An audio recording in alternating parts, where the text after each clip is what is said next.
Boa tarde, pessoal. Chegamos aqui. O capítulo de hoje é 29 e 30. Eu lendo aqui, né, o título do capítulo 29, que fala sobre o ambiente físico e espiritual, automaternagem. Já vi que vai ser um daqueles capítulos bem lindo, bem profundo, bem potente, né? Eu acho legal porque o Garbo Maté, ele fala, né, no livro dele, o outro livro, que é o Mito do Normal, ele também fala dessa espiritualidade. E eu me identifico demais, assim, porque ele fala de um lugar que não é sobre religião, não é sobre algo, mas sobre a nossa espiritualidade, né? Sobre uma outra esfera, um outro campo que nós temos, né? Todos nós, seres humanos. E acho que esse capítulo vai ser lindo. Então, capítulo 29 começa assim: um ambiente físico e espiritual, automaternagem. Uma frase do Anthony Storr diz que, para o cérebro funcionar da melhor maneira e para o indivíduo alcançar todo o seu potencial, é preciso que se desenvolva a capacidade de estar sozinho. O ser humano tem a tendência de ignorar as próprias necessidades e seus sentimentos mais profundos. No entanto, por meio da solidão, ele se torna mais apto a aprender, pensar, inovar e manter contato com o seu mundo interior. Que lindo, né, gente? Eu te falei, esse é um dos capítulos mais bonitos, né? E começa assim: para além de controlar seus sintomas com remédio, o adulto com TDAH precisa aprender a cuidar de si mesmo como um pai ou uma mãe cuidaria de um filho.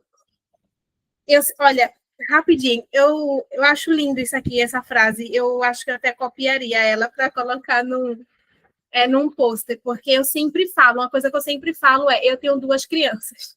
Eu tenho a minha, que nasceu de mim, e eu tenho a minha criança interior.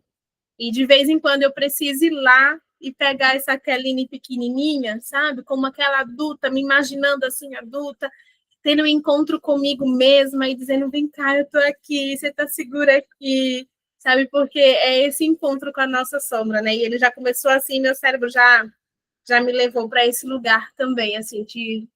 Uma vez eu falei até assim, que eu sou muito autocrítica. Eu disse: poxa, se eu usasse as palavras que eu uso para o meu filho, porque eu tenho quebrado o ciclo, para mim. Porque enquanto eu estava falando: filho, você é lindo, você é inteligente, eu estava: caramba, não era para ter feito assim, ai, porque eu fiz assim, ai, porque eu estava me autocondenando. Foi quando eu me autoabracei e disse assim: vem cá, sabe? Aquela menininha vindo assim, nessa adulta que agora sou eu, para me automaternar. Eu vou continuar. Levado pelas correntezas revoltas do cérebro, esse adulto passou a vida inteira no piloto automático, preso aos detalhes cotidianos, sem pensar muito no que deveria fazer para ser emocionalmente saudável. Para ele, o tempo se dispersa como a luz do sol através de uma peneira. Bons pais não se preocupam apenas em manter a criança viva. Eles têm consciência de que o filho é uma pessoa em desenvolvimento, com necessidades ditadas tanto pelo futuro quanto pelo presente. Adultos com TDAH se esquecem de pensar no futuro, como disse John Hatter. Em geral, não consideram as condições necessárias para crescer e se desenvolver de acordo com sua verdadeira natureza. Quando peço para adultos quando peço que adultos se classifiquem segundo uma escala simples que mede as competências parentais e a atenção que dedicam a si mesmo, as pontuações tendem a ser baixas, tão escandalosamente baixas que já disse a muitos de meus pacientes que, se eles fossem uma criança sobre seus cuidados, eu teria acionado o conselho tutelar. E só que não faria isso porque, antes de tudo, teria que denunciar a mim mesmo. Como vimos no capítulo anterior, o adulto precisa, antes de tudo, de autoconhecimento e autoaceitação. O que, na verdade, não difere em nada do que qualquer pai ou mãe deva a uma criança. Ou Os outros aspectos da automaternagem também remetem ao cuidado que pais zelosos dedicam aos filhos. O adulto com TDAH não perdeu a sensibilidade temperamental com qual veio ao mundo.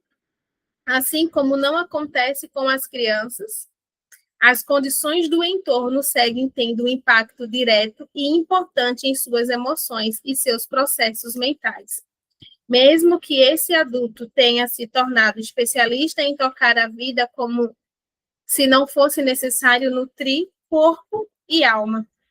Sem as condições certas, o cérebro não desenvolve circuitos novos e a mente não desenvolve novas formas de se relacionar com o mundo e consigo mesma. Uma pessoa não tem como ficar saudável em meio ao caos à sua volta. Quais são, portanto, as condições do entorno necessário para o autodesenvolvimento?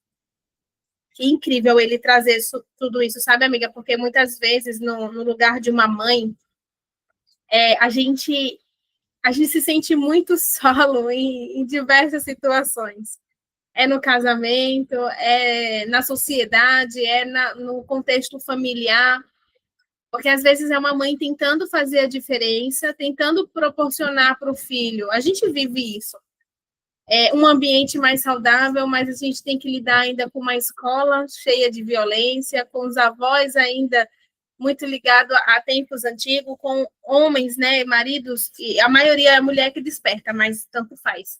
Até porque se for um relacionamento sem ser hétero.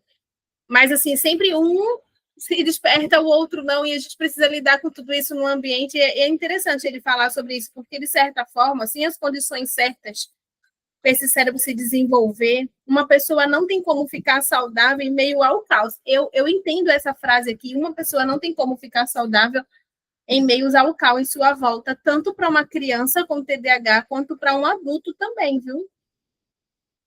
A gente manter uma postura em meio ao caos do mundo, rapaz, não é para qualquer uma, não. Por isso que a meta é reduzir danos, não tem como alcançar a perfeição. Interessante ele falar sobre isso. Mas ele traz aqui o primeiro, espaço físico. Em primeiro lugar, o ambiente que um adulto vive precisa ser uma escolha consciente. Há quem olhe a bagunça do próprio quarto e decida conscientemente não fazer nada a respeito. O problema é tornar essa tarefa uma obrigação. A contravontade, a resistência automática à pressão, surge inclusive quando as ordens partem de nós mesmos. O adulto precisa se permitir pelo menos a mesma autonomia que concederia a uma adolescente. Arrumar um espaço físico para que a mente não fique oprimida com a bagunça não é um dever, e sim algo sensato, se o objetivo de longo prazo for autodesenvolvimento. Se o adulto decidir manter a bagunça, que pelo menos tenha em mente as consequências dessa escolha. O adulto com TDAH precisa saber que seu ambiente físico ajuda a harmonizar ou a organizar sua mente. Embora muitos afirmem funcionar bem em meio ao caos que o rodeia. O fato é que são sensíveis demais para não serem afetados por isso. Deixar de cuidar da casa é deixar de cuidar de si mesmo. E eu acho, assim, ele está trazendo um ambiente físico. E é verdade, a casa ela tem uma certa energia se ela ficar bagunçada demais. Se necessário, a pessoa pode estabelecer para si pequenos objetivos graduais. É desanimador tentar realizar algo que parece inviável. O cérebro com TDAH fica sobrecarregado diante de uma tarefa complexa. Como a mente opera no esquema tudo ou nada, a impressão que fica é que tudo deve ser feito imediatamente de uma vez só. Só que não é assim que as coisas funcionam. O melhor plano, creio eu, é não insistir na realização de nenhuma tarefa específica, mas impor um intervalo de tempo físico dentro do qual trabalhar. Quando esse tempo se esgotar, pare. Isso fará você perceber melhor a maneira como tem usado o próprio tempo, às vezes desperdiçando horas com tarefas desimportantes ou rituais sem sentido. Por isso, é preciso aprender a tolerar o fracasso. O histórico de derrotas do adulto com TDAH não lhe ensinou a suportar o fracasso, e sim a ficar permanentemente frustrado com ele. Manter um ambiente organizado pode ser fácil para muita gente, mas o adulto com TDAH deve aceitar desde o início que vai fracassar nessa tarefa por algum tempo. E tudo bem. A longo prazo, o esforço em si terá organizado melhor sua mente. E ele traz esse cuidado, né, com o espaço físico.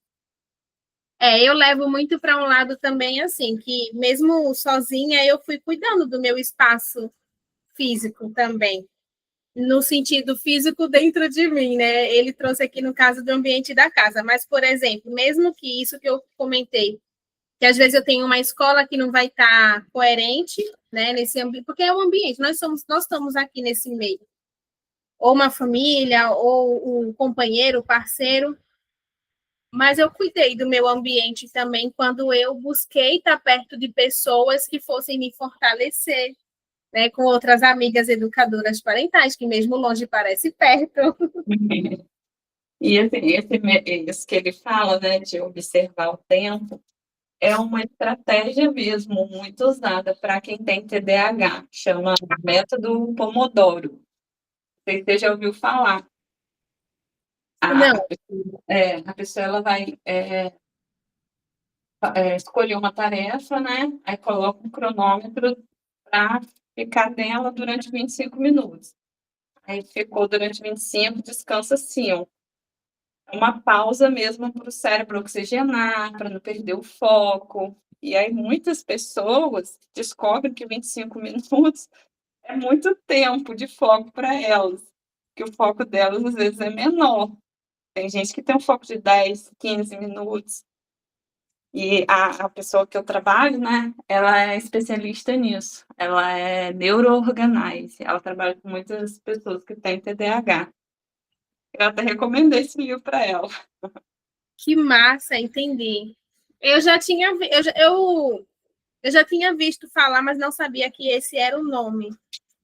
Mas de você colocar, pausar, eu acho que isso é para tudo na vida, né, amiga? Sim, sim. É importante, né? Senão a gente não para sentir, né? E aí É. a gente se atropela ali, chega no final do dia, tá desgastado, ofegante, sem paciência, e nem sabe por quê, né?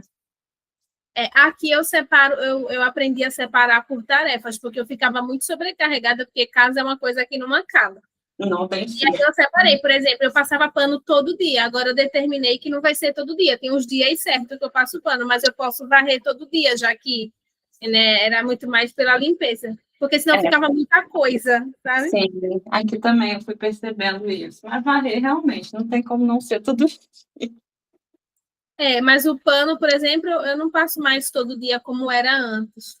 É, eu Isso também trouxe não. mais alívio para mim também.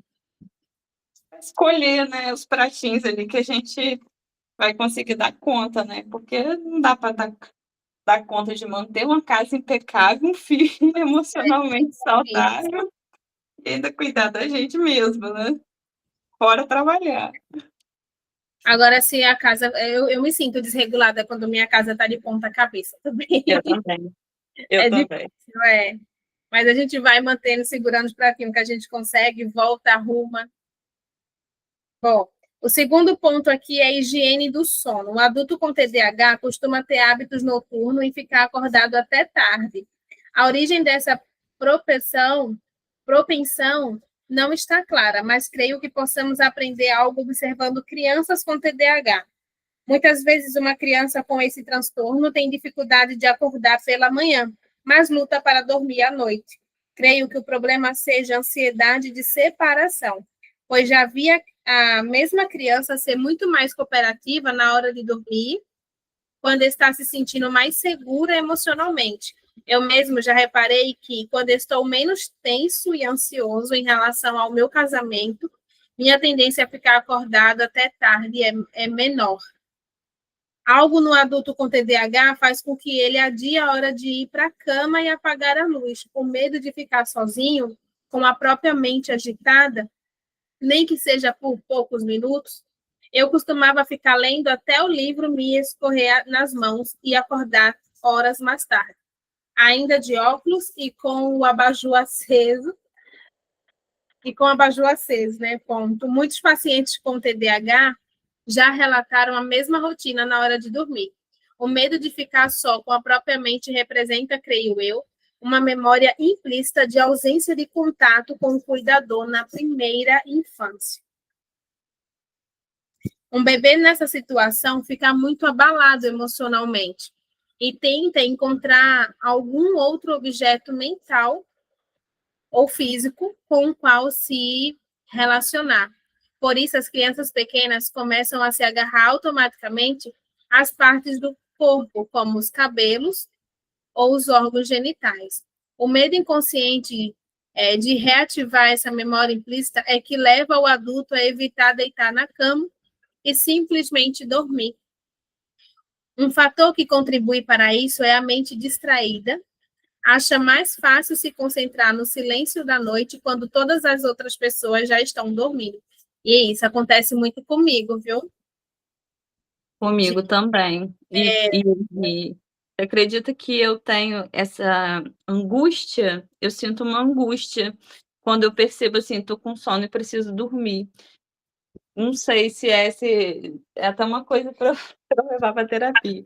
Eu não sei se é o fato realmente de ficar sozinho com os meus pensamentos ou assim, não dá tempo de fazer mais nada, sabe? Uhum. Mas eu sinto esse vazio, assim, quando eu percebo, assim, que agora eu preciso dormir.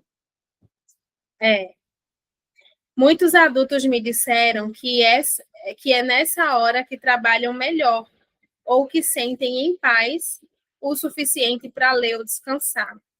O problema, claro, é que o sono é essencial para o cérebro regenerar o sensível aparato neurológico dos estados de alerta e de atenção. Durante o sono, a mente também organiza o que aconteceu durante o dia. Adentrar o mundo louco dos sonhos toda noite provavelmente promove a saúde mental de maneiras que ainda não compreendemos, sugere Anthony Storr. Parece claro que nos sonhos ocorre algum tipo de escaneamento ou reprogramação que tem efeito benéfico no funcionamento mental.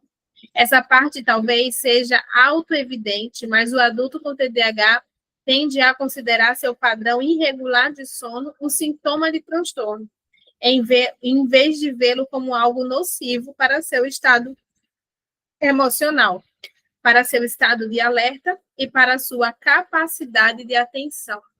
A gente acha que é porque eu durmo tarde, né? Acha que às vezes é até uma escolha. Todo dia eu digo, vou dormir mais cedo, mas quando eu deito mais cedo, eu sinto exatamente isso. Não consigo dormir. E quando eu estou muito ansiosa, quando eu tenho um projeto, alguma coisa, eu acabo querendo trabalhar no silêncio da noite. O dia, para mim, é barulhento. Isso que ele falou, me identifiquei bastante, é desse jeito mesmo. E agora entender que é algo nocivo, né? E que o que parece óbvio talvez não seja realmente uma escolha, né? Mas entender isso, acho que o nosso corpo pode relaxar um pouco melhor. Bom, aprendendo demais com esse livro aqui. Siga o terceiro ponto, nutrição. Bons pais desejam proporcionar à criança refeições gostosas e nutritivas, servidas num ambiente livre de tensão e serem consumidas sem pressa. Quando perguntamos sobre esse aspecto de automaternagem, a maioria dos adultos com TDAH dá os ombros. As refeições não são regulares nem balanceadas e tendem a ser engolidas em vez de degustadas. A criança ou adulto com TDAH é extremamente sensível, não apenas ao ambiente externo, mas também interno. Se estamos preocupados com a bioquímica do cérebro, devemos estar preocupados também com a bioquímica do corpo. Uma nutrição adequada é indispensável para a saúde de ambos. A criança com TDAH desmorona por completo quando o nível de açúcar em seu sangue cai e fica hiperativa quando ele sobe. mostrando quão diferentemente o estado nutricional afeta o cérebro. Aqui também tudo depende de quais são os objetivos. Se a meta for o desenvolvimento do equilíbrio mental a longo prazo, a saúde do corpo não pode ser ignorada. Que lindo. É sobre isso também. Quarto ponto, exercício físico. Sua criança está se exercitando bastante? Pergunta aos adultos com TDAH. Músculos bem tonificados e um sistema cardiovascular saudável são essenciais para todo mundo, claro. A falta de exercício causa uma espécie de preguiça que prejudica a atenção e o estado de alerta. O exercício físico libera no cérebro substâncias necessárias para a estabilização do humor, para a motivação e para a atenção. E a longo prazo torna mais eficiente o aparato químico que fabrica essas substâncias. Recomendo às pessoas estabelecerem uma rotina diária de exercício vigorosos. Minha amiga acabou de chegar do exercício dela aí, não foi aí? Ó, eu vou falar para você, eu melhorei muito, mas muito mesmo, depois da atividade física. É uma coisa assim, que eu não abro mão, porque não é só corpo realmente, é principalmente pela mente. É outra coisa, melhorou minha TPM, melhorou, assim, essa organização dos pensamentos, melhorou muita coisa. A disposição, a procrastinação deu uma melhorada também. E aí eu tenho feito a musculação e estou começando na corrida. Devagarzinho, mas estou. Para equilibrar o efeito da contração muscular da atividade física, é preciso dedicar algum tempo a exercício de alongamento antes e depois da atividade. O alongamento é importante até para alguém que não consegue realizar exercícios cardiovasculares. Pessoas com TDAH, acostumadas a uma vida inteira de tensão autogerada, tendem a ter músculos tensos e articulações e ligamentos rígidos. Exercício de alongamento simples, praticamente por uns poucos minutos ao dia, tem um grande poder libertador para corpo e mente. Eles são uma excelente forma de começar o dia e também de liberar tensões acumuladas antes de ir para a cama. Nossa, que legal. É bom mesmo. E isso que ele falou dessa tensão muscular, eu sentia muito um peso nos ombros. Parecia que eu carregava o peso do mundo nos ombros. Tudo dolorido. Melhorou também. Uhum. Quinto ponto. Natureza. Pais que nunca levam o filho para a natureza, para longe da cidade, estão privando a criança não só de experiências maravilhosas, mas também de uma grande oportunidade de equilibrar a mente. A natureza é fantástica. A natureza conta com uma unidade, uma harmonia e uma paz inigualável. Tudo que falta à mente com TDAH. Muitos pais reparam que a criança vai ficando mais serena após poucos dias longe da agitação da vida urbana. O adulto também pode se beneficiar do contato com a natureza. A natureza, escreve recluso e hipersensível autor Marcel Proust, em virtude de todos os sentimentos que provocou em mim, pareceu-me a coisa mais diametralmente oposta às invenções mecânicas da humanidade. Quanto menos ela refletia essas invenções, mais espaço oferecia para o meu coração se expandir. Andréia, uma desempregada de 50 anos, que se sentia uma derrota, falou sobre um exercício de concentração maravilhoso que lhe fora ensinado por uma anciã indígena experiente nas técnicas de cura do seu povo. Ela me disse que para sentar numa campina, medir com os olhos um trecho de chão de 1 metro quadrado e passar 1 hora sem fazer nada, a não ser olhar para aquele chão. Passei a conhecer cada folha de relva, reparei nas diferentes texturas das folhas caídas, acompanhei cada movimento de formigas e joaninhas, e o tempo passou sem que eu percebesse. Nunca senti tamanha empolgação. Desde então, já fiz isso várias vezes. Lindo que as nossas crianças têm uma conexão tão grande com a natureza que elas fazem isso já, né? Verdade, é verdade. Nossa, eu me lembro de ficar vendo joaninha, formiga trabalhando, e hoje parece que acabou isso.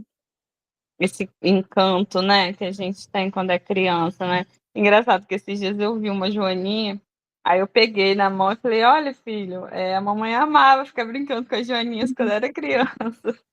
Me trouxe essa memória agora. É, meu esposo cresceu em sítio, né? Eu cresci em São Paulo, em prédio. Minha infância foi realmente na cidade de São Paulo.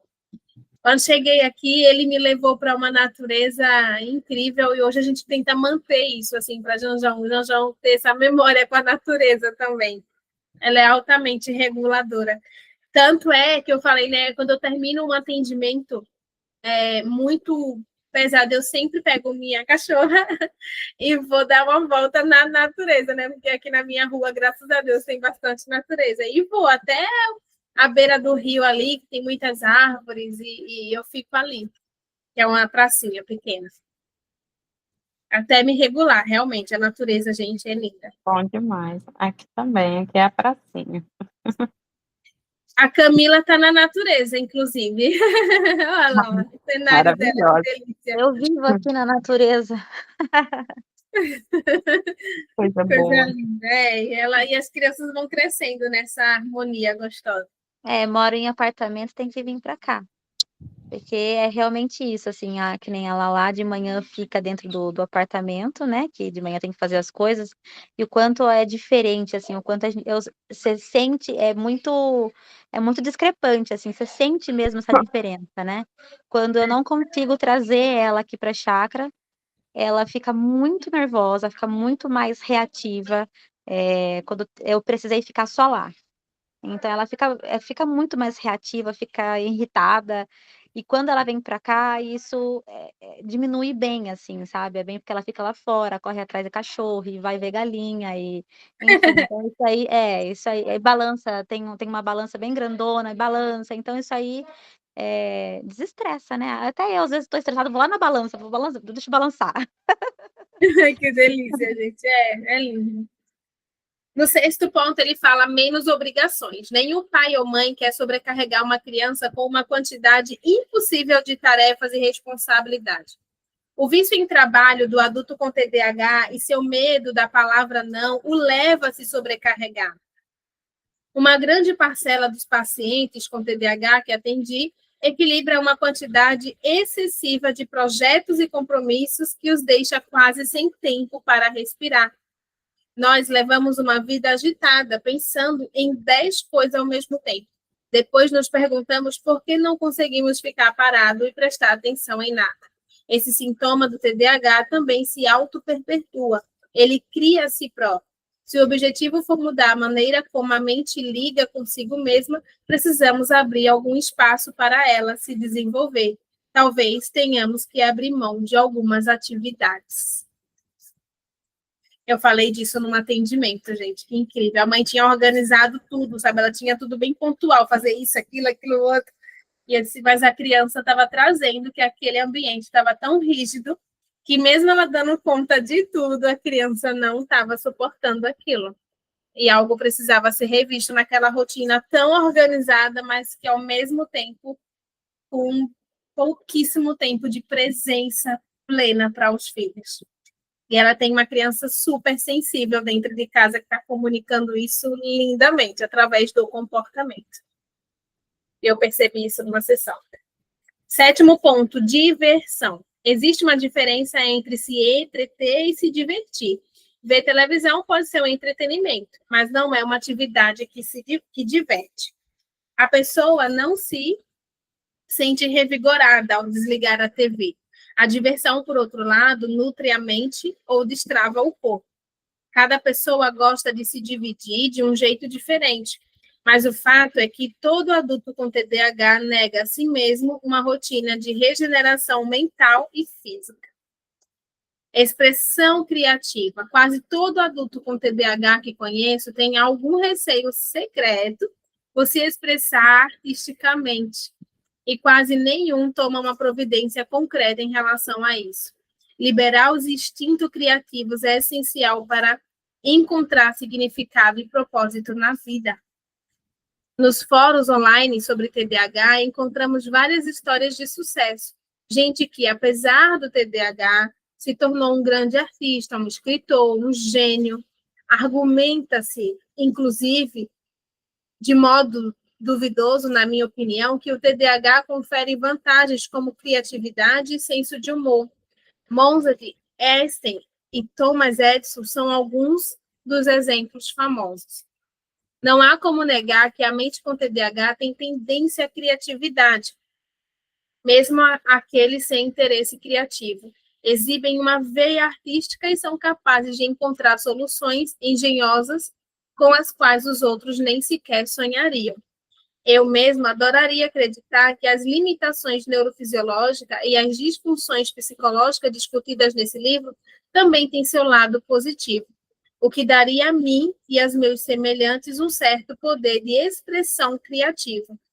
Infelizmente, porém, quando dom natural que eu tenha foi prejudicado por minha desorganização, minha confusão, minha distração, minha falta de persistência, minha memória fraca e meus períodos de letargia psíquica, não fossem esses traços de TDAH, creio eu, meus dons teriam desabrochado muito antes. Não creio que o TDAH leve à criatividade, nem a criatividade cause o TDAH. O que acontece, isso sim, é que ambos têm origem no mesmo traço inato, a sensibilidade. Para a criatividade, a sensibilidade é indispensável. O indivíduo sensível, como vimos, absorve os sinais emocionais e psíquicos invisíveis do seu entorno. E por isso que, em alguns níveis do inconsciente, ele tem uma consequência mais profunda do mundo. Também pode estar mais sintonizado com determinados estímulos sensoriais, como sons, cores ou tons musicais. A sensibilidade lhe proporciona a matéria-prima que sua mente vai remoldar. É a sensibilidade, portanto, que contribui para o surgimento do TDAH, assim como a criatividade, ou seja, né, a criança sensível.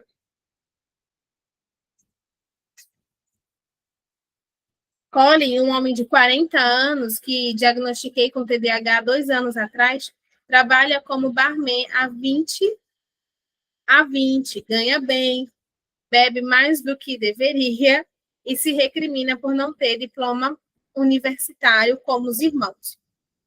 Seu verdadeiro interesse era a direção de cinema.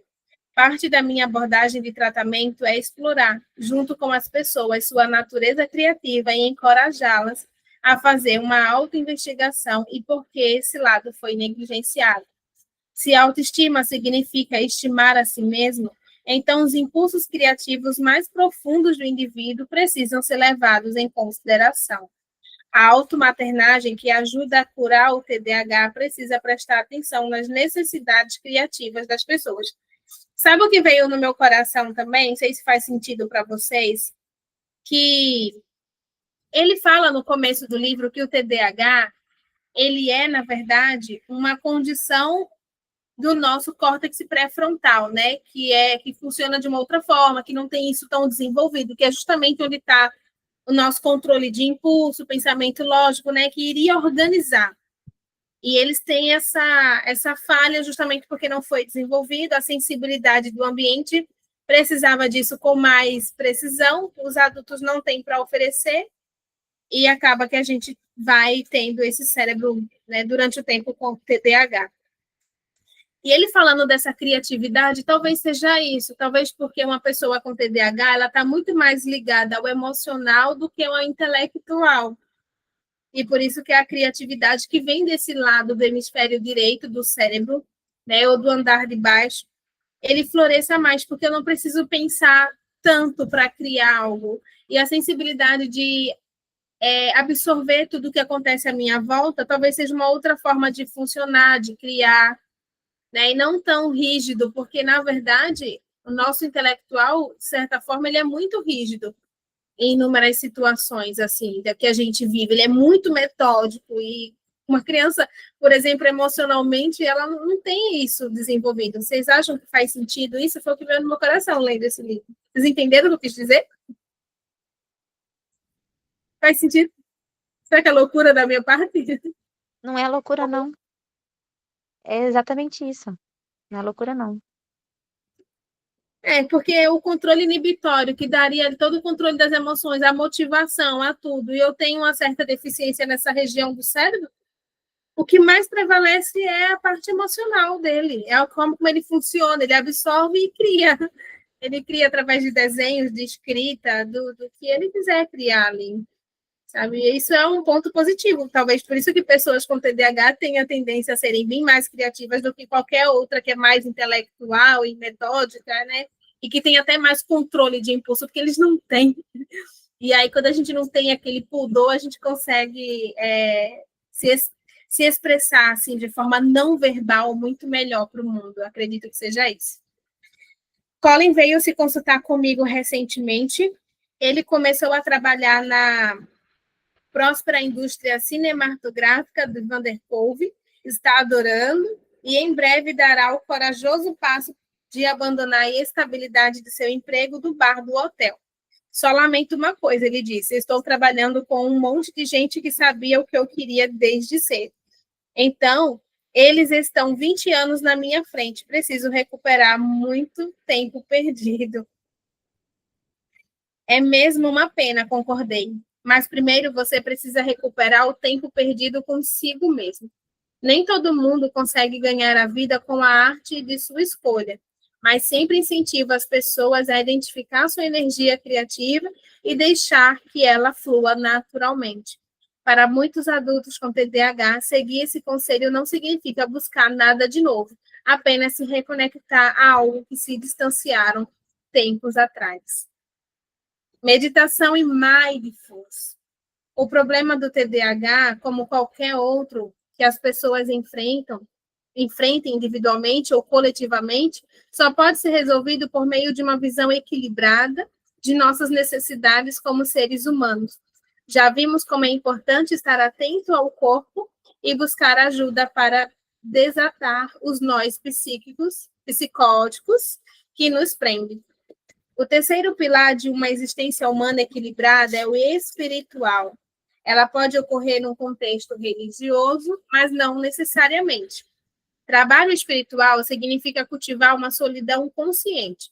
Todas as práticas tradicionais de meditação e contemplação, incluindo muitos tipos de oração, têm como propósito nos ajudar a libertar por um tempo de nossas preocupações com as pessoas, objetos, desejos, pensamentos e medos.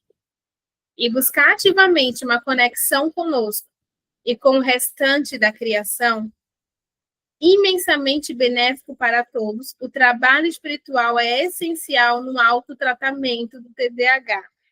A sabedoria milenar, eita, quem usa muito essa palavra milenar, sabedoria milenar, é o pastor Tiago, esqueci o nome dele, Tiago alguma coisa.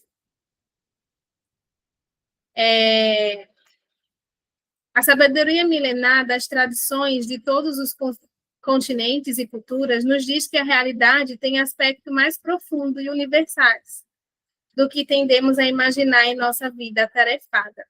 A pessoa que sente não estar sendo ela mesma, no fundo reconhece isso, sem conseguir explicar por que ela sente haver um ou mais verdadeiro que não se expressa diretamente, mas que mesmo assim existe. Do contrário, como ela saberia que está sendo eu? Uma vaga consciência do verdadeiro eu invade nossa consciência, nem que seja na forma de insatisfação que sentimos por não conseguir entrar em contato com ele. Sentimos, de algum modo, que em muitas de nossas atividades estamos correndo atrás de sombras, mas a própria existência das sombras significa também a existência dos objetos, seres ou entidades reais por elas representadas. Quando um ser humano diz não saber quem é, ele está comunicando sua convicção de que aquilo que sabe de si é apenas um reflexo parcial da completude em que consiste seu verdadeiro eu. A maior conquista da civilização ocidental, o método científico, passou a ser interpretada de modo tão limitado que foi usado para eliminar conhecimentos essenciais conquistados durante centenas de gerações. O conhecimento de que não somos apenas as moléculas que acidentalmente se juntaram para formar nosso corpo, os pensamentos que ocupam temporariamente nossa mente, os sentimentos que nos agitam ou nos tranquilizam num momento ou no outro, nós nos tornamos tão científicos que nossa ciência passou a ignorar ou negar o trabalho e a experiência dos maiores mestres da humanidade. Devo esclarecer, no entanto, que nunca tive as experiências espirituais que teriam me permitido abordar essas questões com autoridade.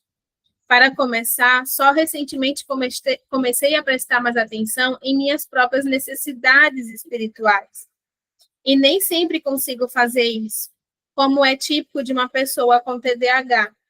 Mesmo assim, tenho a impressão de recordar essas realidades espirituais de alguma forma, o que para mim significa que não estou completamente desvinculado delas, embora antes pensasse que sim.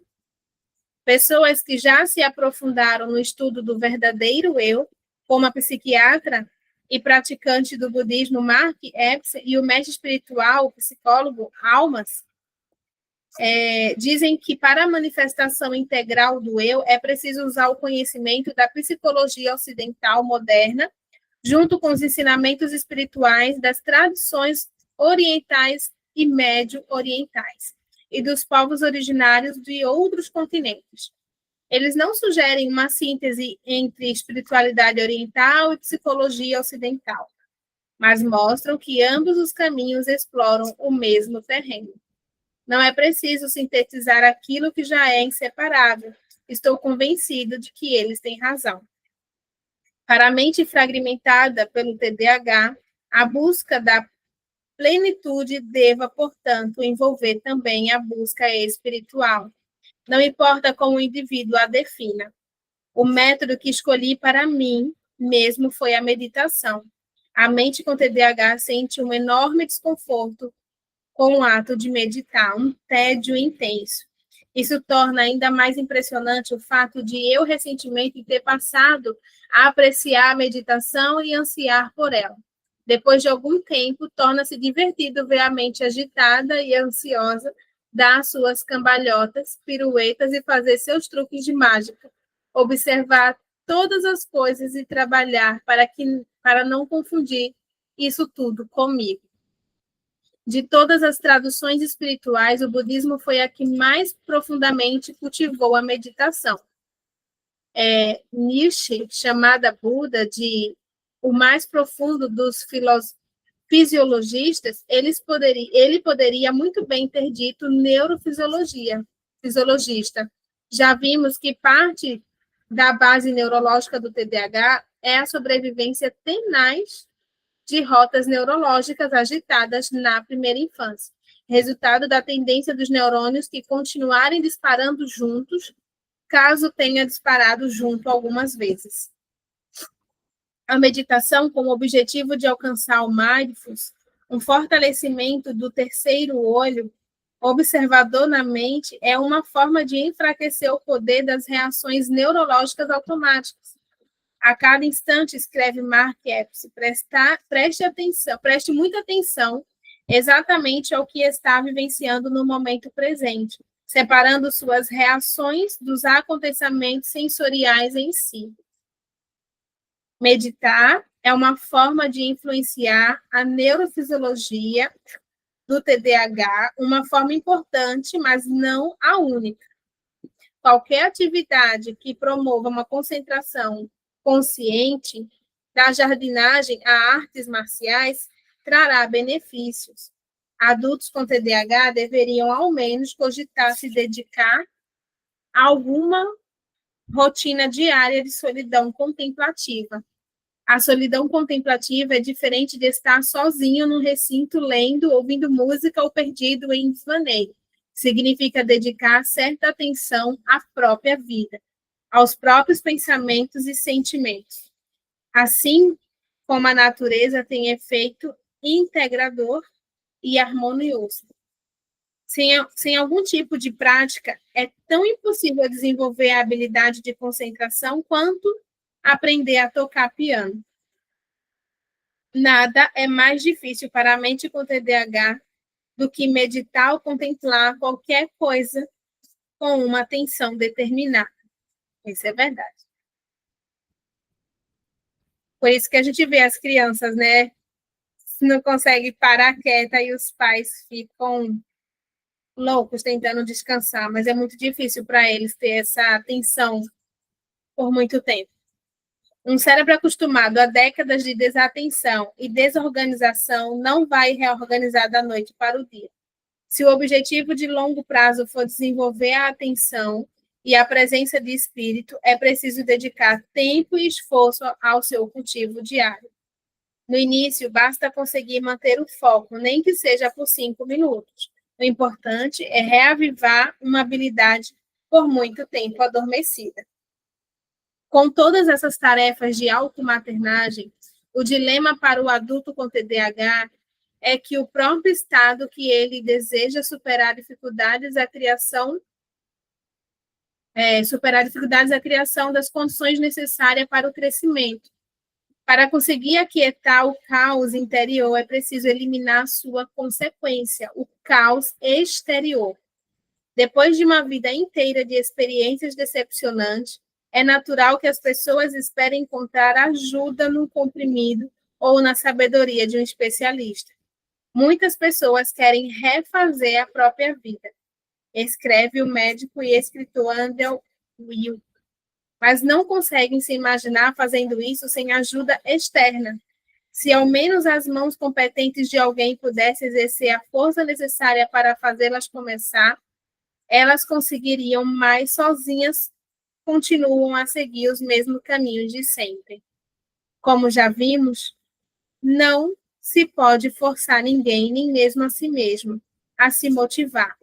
A melhor atitude a ser adotada é de paciência e compaixão, o que também precisa incluir uma tolerância em relação ao fracasso. Quando se trata de mudar hábitos nocivos ou instituir novos hábitos saudáveis, escreve Will, o fato de ter sucesso ou fracassar é menos importante que a tentativa. Quando começar, não há momento melhor que o presente. Aí a gente acabou o 29. Nossa, muito forte, assim, né? Ele começou falando dessa automaternagem, ele traz muito nesse lugar de autocuidado mesmo, e do que é preciso, né? Mas, assim, o que eu senti desse capítulo, eu acho que eu esperava mais. Não sei vocês. E quando ele traz aqui sobre automaternagem, mas assim, eu entendi que ele trouxe inúmeros cuidados, mas assim, eu vejo que é um cuidado, esse cuidado espiritual, esse momento a sós, com a gente mesma. Eu acho que é um olhar para a nossa história, para as nossas dores. Eu vejo muito esse espiritual como esse autoabraço, né? Às vezes a gente até imagina Jesus, né, que é o que nós cremos aqui, vindo nos abraçar. Então é muito nesse lugar espiritual mesmo, sabe? Da gente com a gente mesma, com a nossa história, com a questão da autocompaixão. Eu vejo mais dessa forma, porque se eu cuido do que está interno, né, justamente desse interno, eu consigo todas as outras coisas que ele traz aqui. Por exemplo, quando ele fala desse espaço físico, uma casa, ela reflete muito também o nosso estado emocional. Ou seja, eu não tenho como cuidar do externo se eu não olhar para dentro. Se eu não cuidar do interno, se eu não cuidar de mim, se eu não olhar para entender o que está acontecendo, né? Ou que eu não dou conta de tudo e está tudo bem. E aí a gente vai traçando, a gente mesmo vai conseguindo traçar pequenas metas. mas sempre nesse olhar muito interno e não nesse automático. Talvez, assim, eu acho que não só a mente com TDAH, mas talvez uma realidade de um mundo que a gente vive hoje, porque, assim, não é todo pai que tem TDAH, mas tá todos os pais desassociado, acelerado, distante, com outros vícios, com outros focos, e a criança continua passando despercebida. A criança sensível, que ele fala, é que vai fazer um convite para olhar para dentro de tudo que ela está sentindo. Mas isso tem muito mais a ver com a gente, com a nossa história, com os nossos traumas. Quando ele fala da higiene do sono, por exemplo, é interessante, mas eu percebo que eu só não durmo cedo e bem quando eu estou acelerada. E aí, de novo, é interno, é meu, sabe? E eu preciso cuidar disso para conseguir ter uma noite de sono. A mesma coisa é a nutrição, fala do nosso sistema nervoso. Se eu estiver no simpático ou desassociada, eu vou me alimentar de forma errada. Então, a única forma de eu conseguir me alimentar bem é quando eu estou no estado de emocional de homeostase, que é o equilíbrio, que é quando a gente acessa nosso nervo vago. Então, isso aqui só vai acontecer, de novo, se eu olhar para esse interno.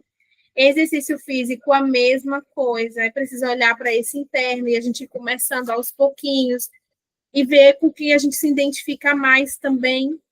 Porque eu mesma não me identifico com musculação, já tentei, eu sempre desisto, eu sempre paro no meio do caminho. Para mim é muito difícil.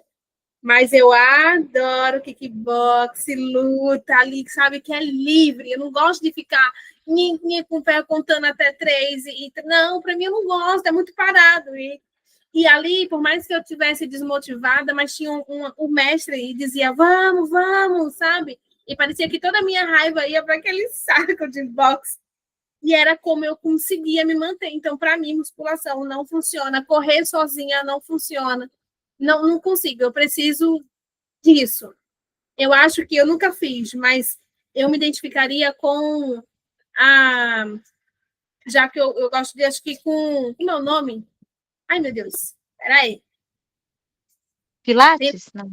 Não. É parado também. Eu não consigo também academia, pilates, nada que é sozinha. Assim, CrossFit? que eu vou ficar sozinha, porque a academia, Isso. crossfit, eu já fiz, é maravilhoso. Você ia amar. CrossFit, eu vou até aqui em cima ver, porque é sério, não consigo, é meu. Então, eu acho que se perceber ali que. Porque a minha mente já está tão assim que se eu ficar, eu não consigo ser disciplinada. Infelizmente é isso. Demora muito para vir resultado também. E aí eu vou me desmotivar muito fácil, muito mais rápido na musculação. Porém, no CrossFit, eu tenho certeza que eu iria. Principalmente porque tem outras pessoas que não deixam você ficar parada. Então, eu funciono assim. Minha experiência, né? Eu sempre tive um preconceito, assim, com a musculação, né? Já fiz outras vezes também, aí meio que me desmotivava. Mas do ano passado para cá, eu tenho conseguido ter essa constância, né? E eu percebo, né, que o que está fazendo diferença é o ambiente, sabe? Eu estou cercada de outras mulheres que também fazem esse cuidado. Então, acaba que uma incentiva a outra, mesmo que a gente não consiga treinar juntos, que quase nunca a gente consegue treinar junto, existe um incentivo, existe aquela observação, aquele olhar e falar, poxa, eu estou percebendo que você está evoluindo, eu já estou vendo algum resultado aqui, e aí, né, a corrida mesmo. Eu comecei por causa de um grupo, porque começou um grupo aqui do bairro a fazer gratuito, né? Formou um grupo gratuito, alguns professores, né? E eles passaram a ensinar a corrida para quem quisesse aprender. E aí uma dessas amigas, né, que ela já corria, assim, né, corrida de rua, né, sem competir, sem nada. Ela foi e me chamou, falou assim, vem, já ficou me chamando. Eu falei assim, vou lá um dia tentar. Aí eu fui. E aí eu gostei da sensação porque a corrida, ela libera muita endorfina, então o pós-corrida é muito bom. Assim, a sensação do pós-corrida, eu passei a gostar daquilo ali. E aí, né, vira e mexe me dá vontade de correr um pouco. E aí eu vou e tento. Assim, eu ainda estou correndo pouco, mas existe ali o grupo e existe a motivação. Eles fazem um aquecimento, ninguém fica sozinho. E aí é todo sábado tem corrida. E o professor dá as dicas, eles colocam lá os treinos, colocam quando tem corrida gratuita para se inscrever, para participar e fazer teste, de saber como é que está o nosso nível. Então acaba, né, que é uma motivação. E o ambiente que você está te incentiva a isso. Agora, você sozinha, realmente, eu já tive nos dois lugares. Quando eu estava sozinha, eu me sentia assim muito desmotivada. Hoje já não. Então, de repente, é vocês encontrarem assim outras mães, né, e formarem ali um grupinho que mesmo que vocês não consigam ir juntas, mas que uma incentive a outra, sabe? É isso. E aí é mais uma vez algo interno também, né? Porque essa motivação ela é interna. A natureza que ele traz aqui, a natureza é algo que a gente já aprendeu, que é esse contato. Então, o meu corpo já identificou isso e eu já corro para a natureza. Ela é altamente reguladora e é uma delícia isso. Eu costumo me regular muito na natureza também. Menos obrigações, então, assim, exigir menos de mim e o que é possível, né? Eu sempre falo assim, eu tenho 3 prioridades no meu dia. Eu tenho que dar conta dessas 3. As 3 é importante, eu tenho que manter ela equilibrada. O resto, de vez em quando cai um molho de prato assim. Mas essas 3 não tá. Então eu aprendi a fazer esse exercício. O que é mais importante? 3 coisas mais importantes que eu preciso fazer hoje aqui. E eu faço, né? Cuidar do janjão emocional, eu boto em primeiro lugar. Hoje eu tenho um atendimento, é isso.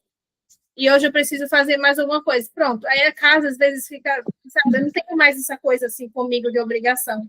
Eu tento fazer as coisas, mas eu priorizo 3, que é aquilo que eu não posso abrir mão, e 3, ou o restante vai ficando para depois.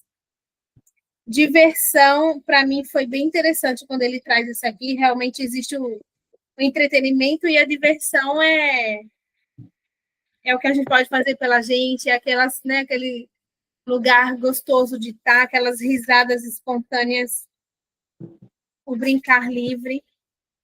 A expressão criativa, e é que eu comentei, né, que eu senti que era muito dessa conexão com o nosso emocional, muito mais do que o intelectual, porque toda criança, pode ver, toda criança ela nasce com essa criatividade inata, com essa autenticidade, a gente que vai arrancando isso delas, querendo colocar elas dentro de uma sala de aula, com aquela cadeira uma na frente da outra e sabe, tem que aprender aquilo ali, ao invés de olhar para aquela criança de verdade, perceber o que ela tem de dom e explorar isso. Então, eu creio que essa expressão começa de infância e eu entendo que quanto mais conectada com o meu sentir, mais a criatividade sai. Meditação e mindfulness, quando ele traz, a meditação, assim, já foi comprovado que a oração, ela atende uma região do nosso cérebro que a gente acaba atraindo para a gente aquilo que a gente está. A palavra ela tem poder, né? Esse poder espiritual que a gente tem. E aqui, sim, na meditação, para mim, se eu fosse ele, eu botaria até em primeiro lugar. Porque para mim poder atender todas as outras coisas, eu preciso estar muito conectada comigo mesma.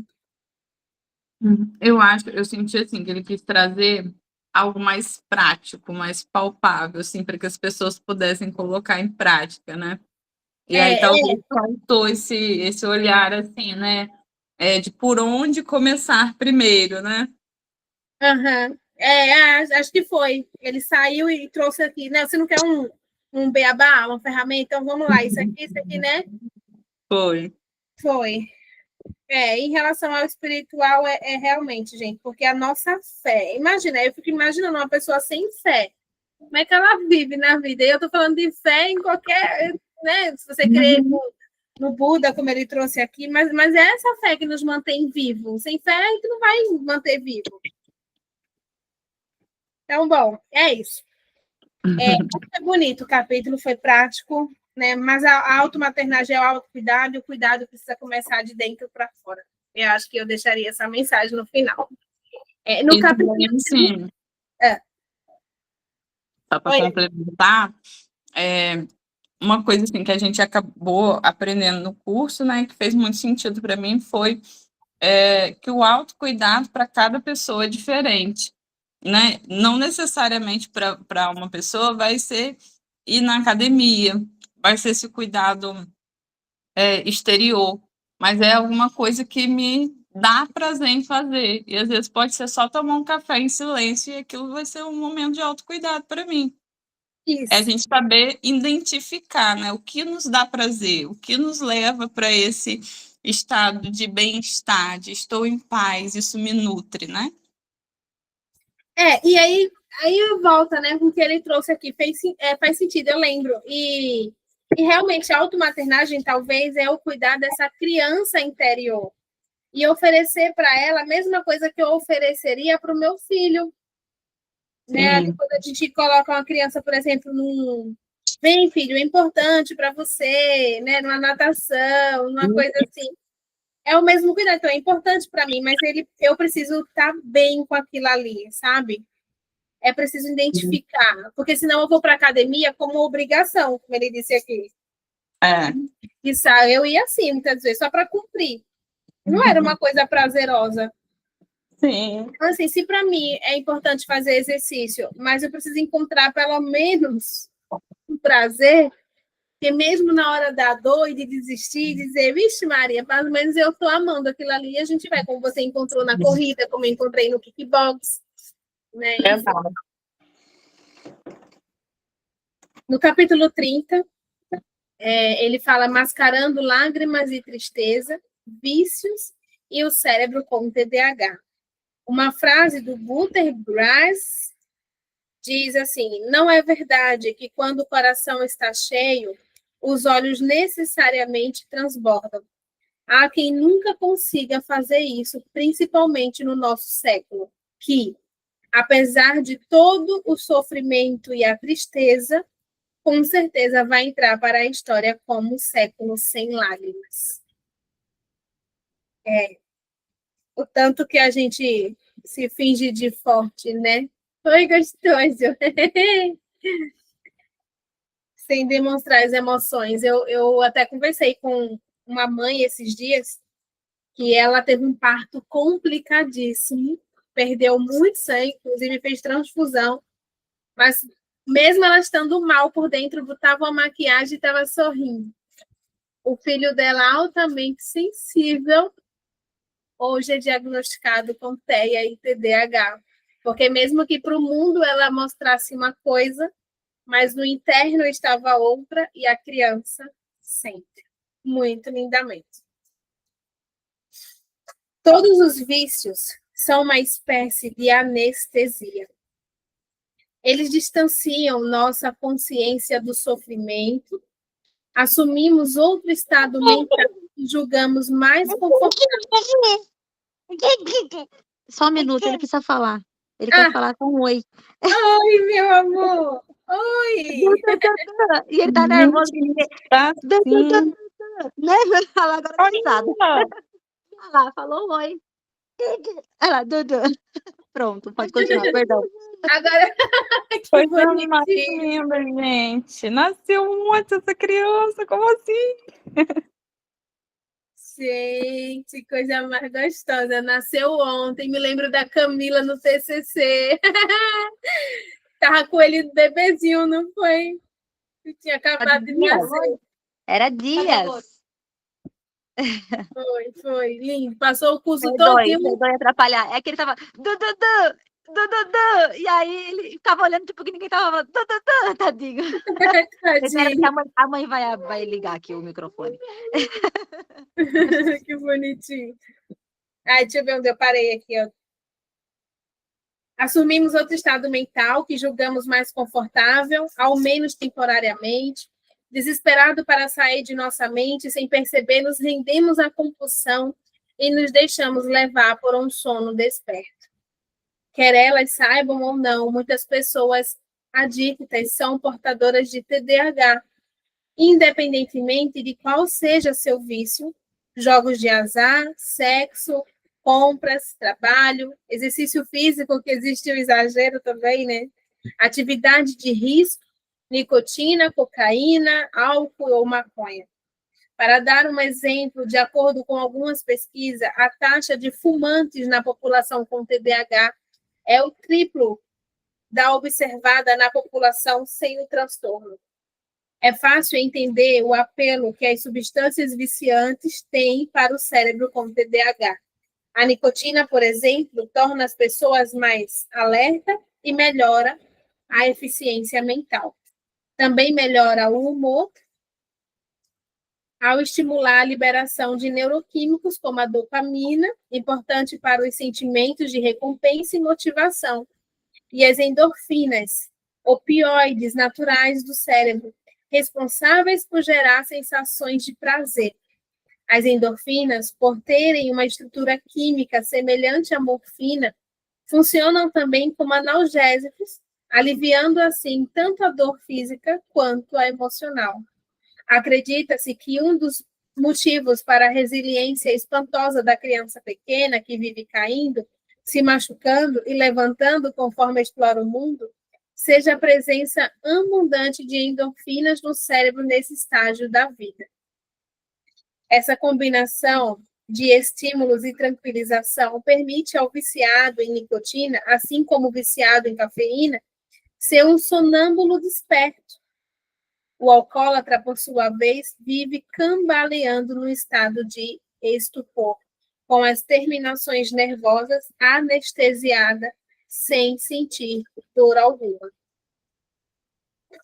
Menos evidentes, mas não menos fisiológicos, são os efeitos cerebrais de comportamento de autoestimulação. As pessoas que compulsivamente jogam, compram, fazem sexo ou se expõem a atividades de risco estão todas atrás do mesmo pico de dopamina e de endorfinas que a ingestão de substância proporciona ao viciado. Vale tudo para aguentar mais um dia. Pessoas com TDAH amam dopamina e endorfinas. Houve momentos em que meu vício em trabalho não satisfez minha necessidade de entorpecimento.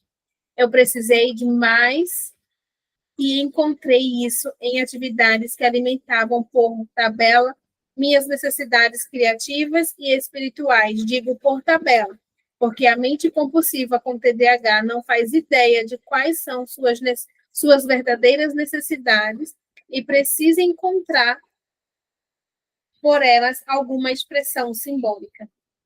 O caminho que escolhi foi comprar compulsivamente discos e CDs de música clássica, e às vezes livros também.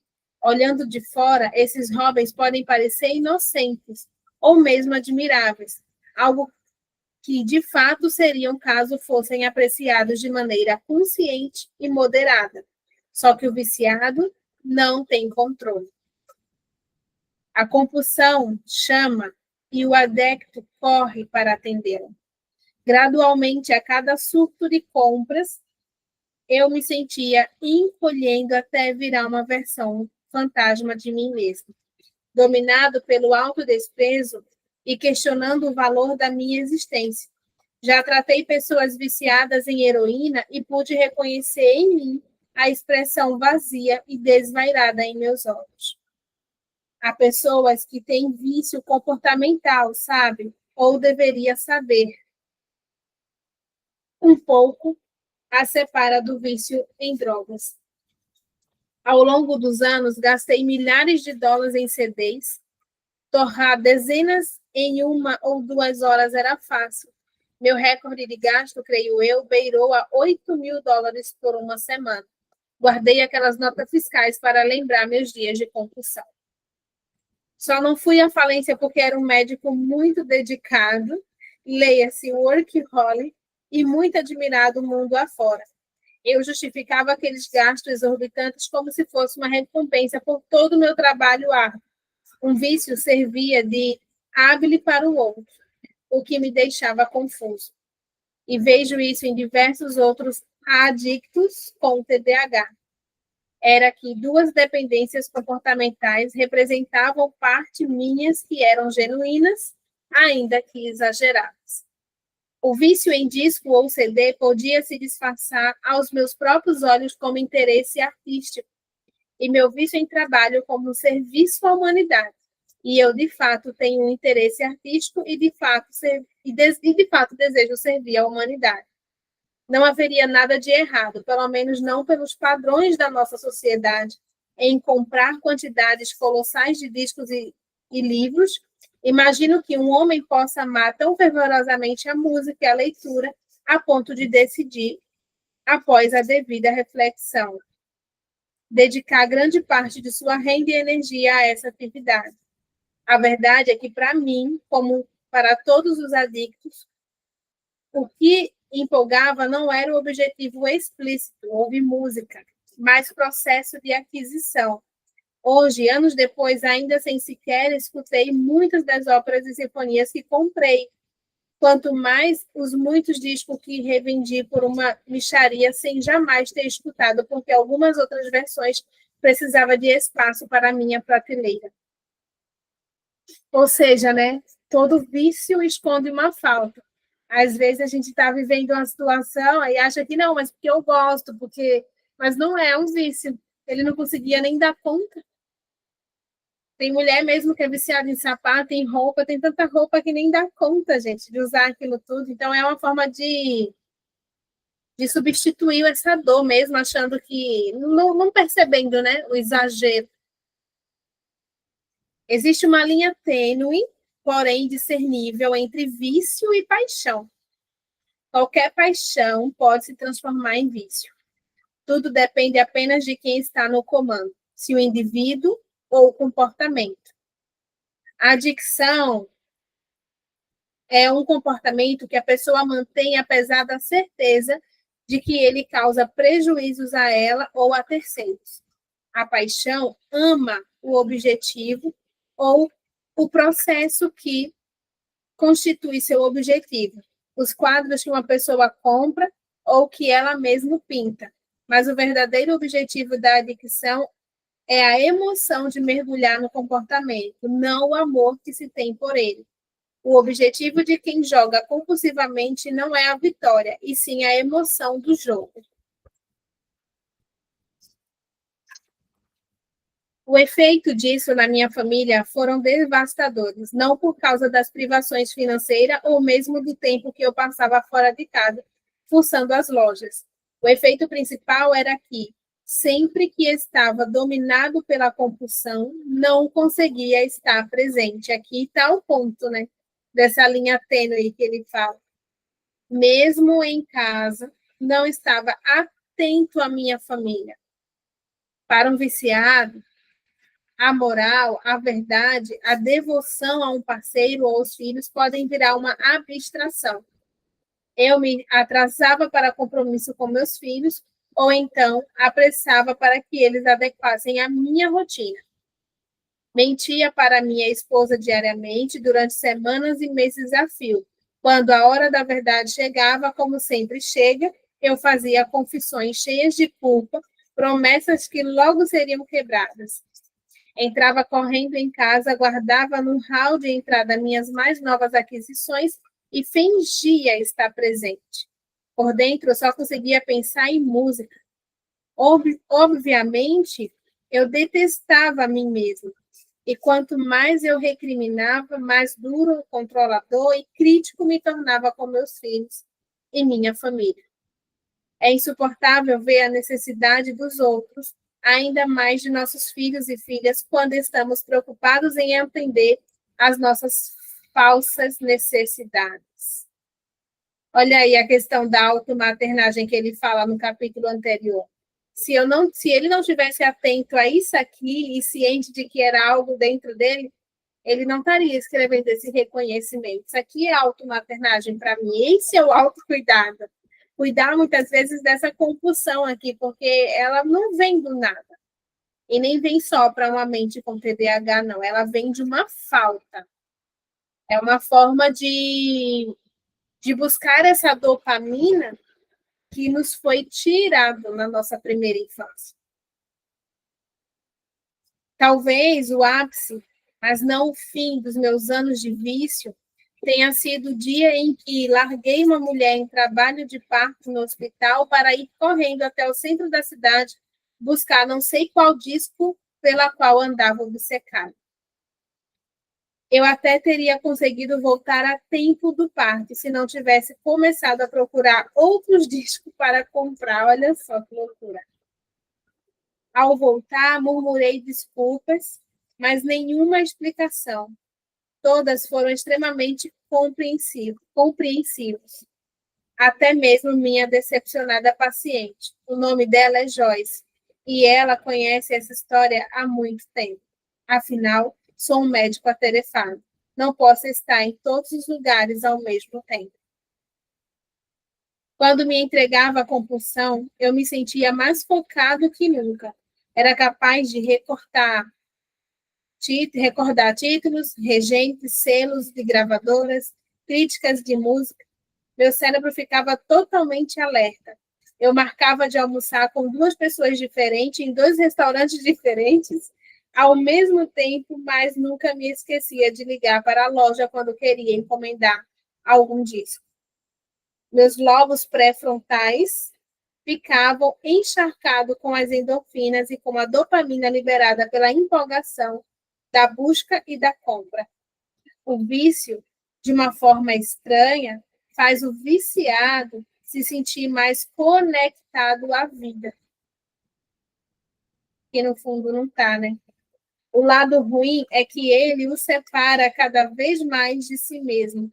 O que está sendo alimentado é o apetite, não sua fome. Do ponto de vista bioquímico, qualquer substância ou comportamento viciante é uma automedicação, um alívio administrado para a dor emocional. Mas a pessoa com TDAH também está se tratando para uma doença que nem sequer sabe ter. Seja qual for o comportamento ou a substância por trás do vício, o tratamento do TDAH só avança quando a pessoa aceita que tem compulsões e toma providências para enfrentá-las. Não é possível entorpecer os sentimentos e esperar se manter plenamente desperto. Quando o vício domina, o verdadeiro eu, a maneira como realmente se é no mundo, adormece. Reconhecer o vício significa reconhecer a dor. Até isso acontecer, quem controla o viciado é a dor. E quem domina é a adicção. A tarefa de integrar pensamentos e sentimentos se chama esforço de reconhecimento. Tá, amiga? Vai lá buscar ela lá. Beijo. A tarefa de integrar pensamentos e sentimentos se chama esforço de reconhecimento. Escreve o psicólogo e especialista em vício Robert Kearney. Quando são responsáveis e não estão em negação, as pessoas estão conscientes daquilo que sentem e sabem. O que aconteceu dentro delas para gerar tais sentimentos? É uma cadeia de 3 partes conectada pela consciência. Consciência dos acontecimentos, consciência da interpretação desses acontecimentos e consciência da reação emocional subsequente a essas interpretações. Quando a cadeia é rompida, o sentimento não é reconhecido. Quando a tarefa de reconhecimento é executada, a cadeia se sustenta. Certa vez contei a meu terapeuta que eu vivia lendo por aí e deveria me curar, sentindo minha dor e minha tristeza, por mais que eu tentasse. Não poderia me forçar a invocar emoções de acordo com a fórmula de algum livro. Os sentimentos vêm ou não. Então, onde estava a minha dor e minha tristeza? É verdade, concordou ele. Como você poderia saber? Eu estava passando todas as minhas horas acordado, conforme ele assinalou. me estimulando com uma atividade incessante, trabalhando depois do expediente para manter meu cérebro girando, empanturrado com doces mentais. O que exatamente esperava sentir? Onde havia uma pequena brecha para esse sentimento entrar? Hoje se sabe que o cérebro de pessoas com tendência ao vício tem uma predisposição biológica e algum desequilíbrio de substâncias químicas. Acredita-se, por exemplo, que os viciados em narcóticos sofram de uma relativa deficiência de endorfina, o narcótico natural do cérebro. Pessoas com TDAH parecem ter carência de dopamina, a substância química da recompensa. Certamente existem também combinações de desequilíbrios. Qual a causa dessa química cerebral anormal? A resposta científica mais simplista poderia, mais uma vez, a culpa na herança genética, embora haja também quem insista em ver tudo em termos de falha de caráter e pouca força de vontade. Esses moralistas têm certa razão ao rejeitar o determinismo genético, já que os defendem a genética estão certos ao insistir na importância da biologia e da fisiologia. Os dois lados estão errados. É bem profundo esse, né? Já que defendem a genética, já os que defendem a genética estão certos ao insistir na importância da biologia e da fisiologia. Os dois lados estão errados.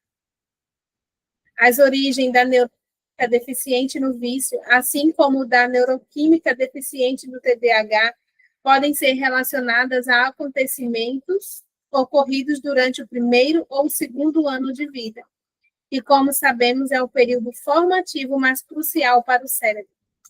Vimos no capítulo 12 que o estresse emocional pode afetar o fortalecimento de substâncias químicas cerebrais.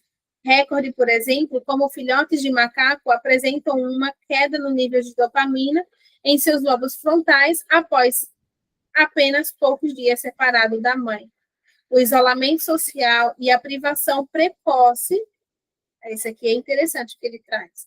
O isolamento social e a privação precoce de cuidado empático causam uma redução permanente em receptores cerebrais de opioides, escreve o pesquisador Alan Shore. A incidência catastrófica de abuso de substância que assola as populações minoritárias e oprimidas pode, segundo essa visão, ser explicada pelo estresse insuportável que a sociedade impôs à vida familiar dos pobres e vulneráveis. Apesar disso, a mídia faz um escarcéu toda vez que alguém relata a mais recente controvérsia relacionada, por exemplo, ao gene do alcoolismo.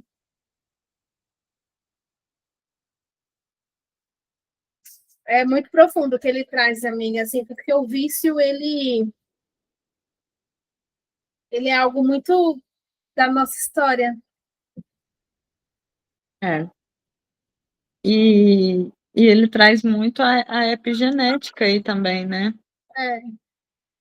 Essa importância, né, de olhar para esse ambiente e não entrar nesse determinismo, né, de que tudo se trata ali da genética, né?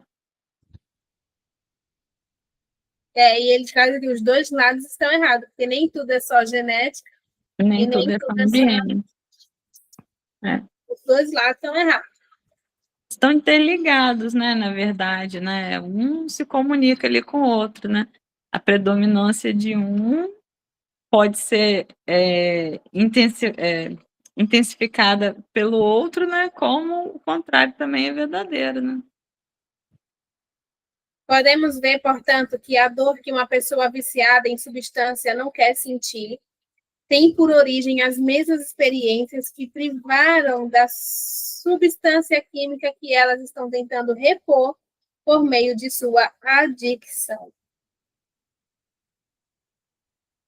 As emoções das quais o viciado comportamental está fugindo foram gravadas nos seus circuitos de memória implícita, ao mesmo tempo que os circuitos da dopamina foram atrofiados. Circuitos esses que agora, por meio de seus comportamentos em busca de emoção, está tentando estimular. Quanto mais essas pessoas se esforçam para compensar sua bioquímica deficiente por meio de seus respectivos vícios, mais elas perpetuam o vazio emocional que só pode começar a ser preenchido pelo reconhecimento do problema, pela identificação de suas causas no passado e no presente. Está aí a resposta que ele trouxe. Quanto mais as pessoas se esforçam para compensar, mais elas ficam nesse vazio emocional, que é o viciado.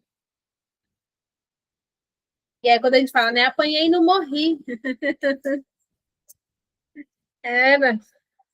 Os viciados em tela hoje, ó, se anestesiando para não lidar com as emoções. Às vezes a gente elogia, né, uma pessoa, ai, nossa, mas ele é viciado em estudo. Estudar é bom. Mas quando a gente se desconecta do presente, é que está o problema. O grande problema. E ele está mostrando isso aqui, né, nesse capítulo. Boa parte dos adultos com TDAH que atendo reconhece ter sido viciado em alguma substância em algum momento da vida. E não são poucos os que continuam assim no presente.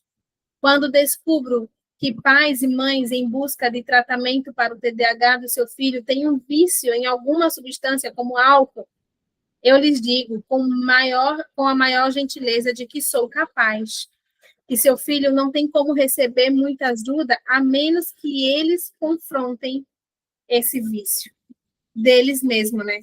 Do ambiente, porque essa criança só está, mais uma vez, trazendo. Muitas vezes esses pais nem retornam ao meu consultório.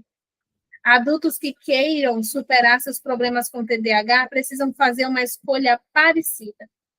Enquanto se entregarem às suas compulsões, eles não estarão sendo mais gentis consigo mesma do que os pais incapazes de abrir mão do próprio vício para ajudar uma criança.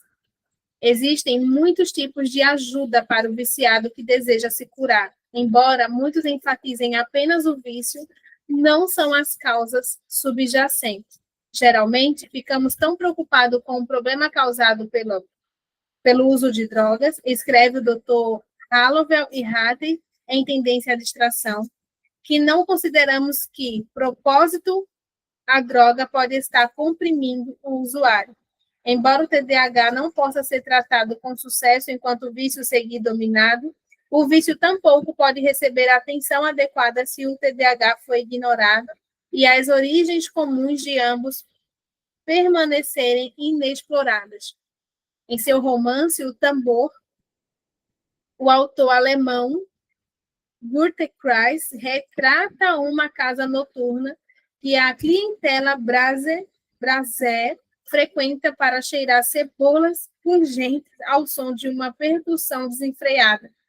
As lágrimas rolam e elas sentem a própria tristeza, que, do contrário, permaneceria muito profundamente reprimida em suas psiques. O vício dessas pessoas é intensidade artificialmente induzida da emoção profunda, como escreve Kreis.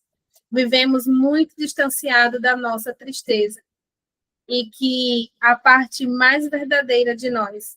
Não existe caminho em direção a si mesmo que leve para longe da dor. Nossa, isso foi forte. Depois a gente vai para a parte 7. Nossa, foi forte esse capítulo quando ele termina, né? Foi muito forte. E muitas pessoas, né, que acabam não tendo um despertar ali, né, uma consciência em relação a isso, acabam achando que é natural viver do jeito que elas vivem, né, ou acham que dominam, né, o vício, né, eu já ouvi de uma pessoa isso, né, Eu fumo, mas eu consigo parar quando quiser. Pensada. E assim, isso também muda meu olhar, sabe? Porque a gente, quando vê, por exemplo, um viciado em drogas, como ele trouxe aqui, inclusive, depois desse livro, eu quero ler Vícios, que é dele também, né? Do Garbo Maté. Quero muito me aprofundar nisso. Entender que ali é uma alma extremamente ferida, sensível, né? Porque você fala assim, mas fulano teve a mesma coisa e, por exemplo, meu esposo mesmo.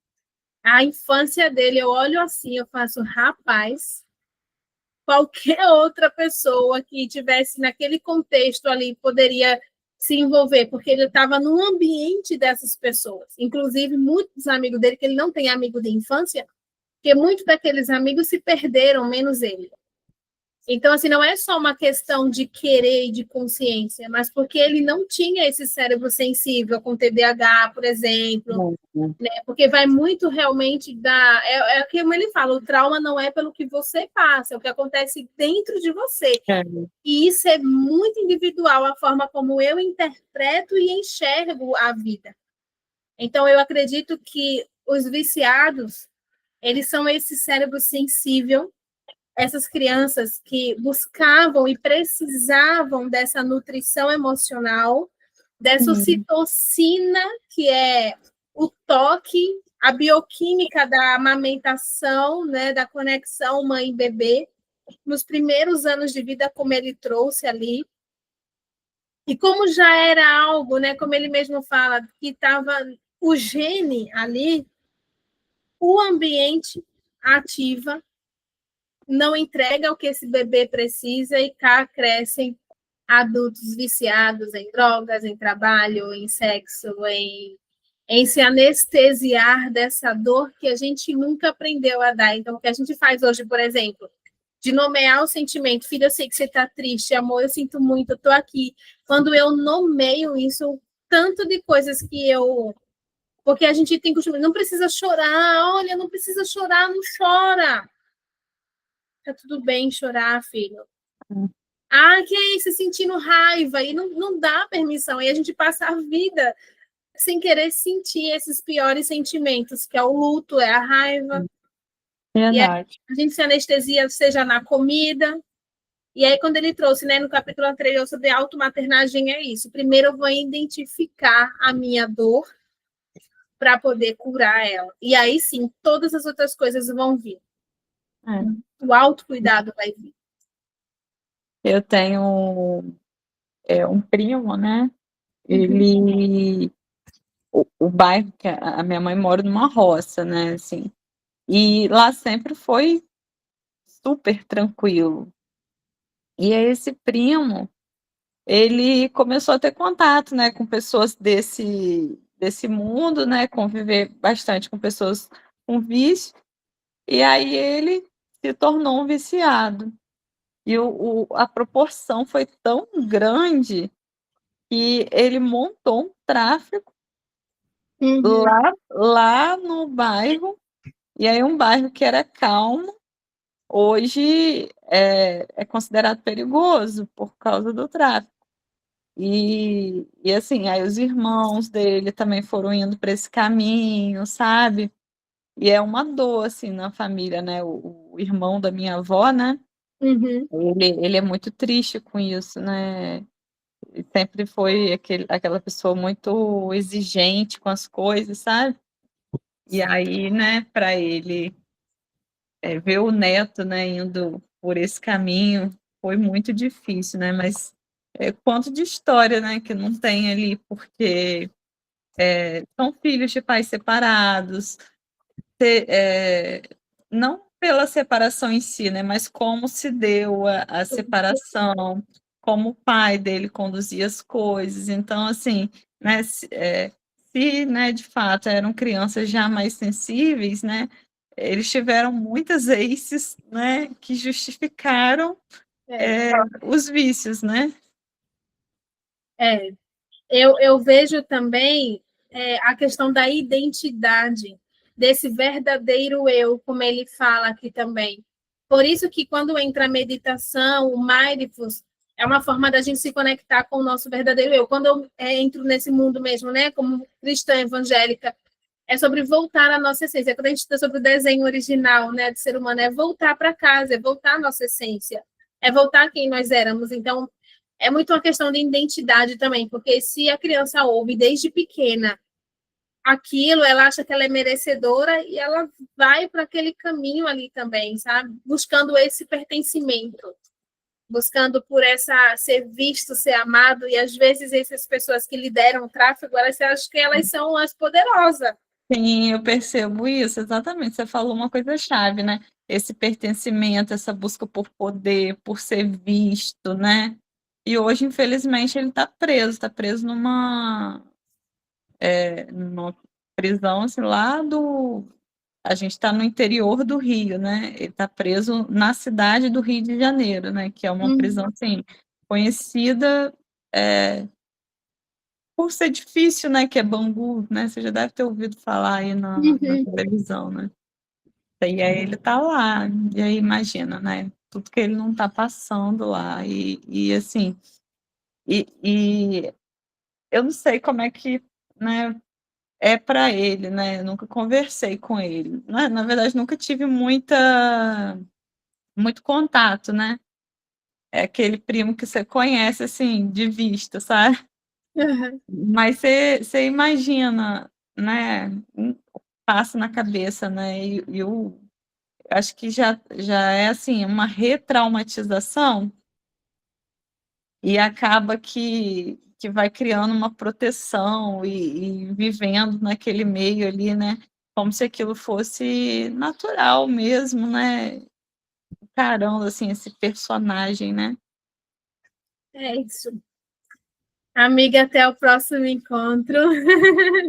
Obrigada por Até. ser minha companheira aqui até o final. Beijo para tu. Beijo. Beijo, beijo. Até a Tchau. próxima. Até Até. Tchau.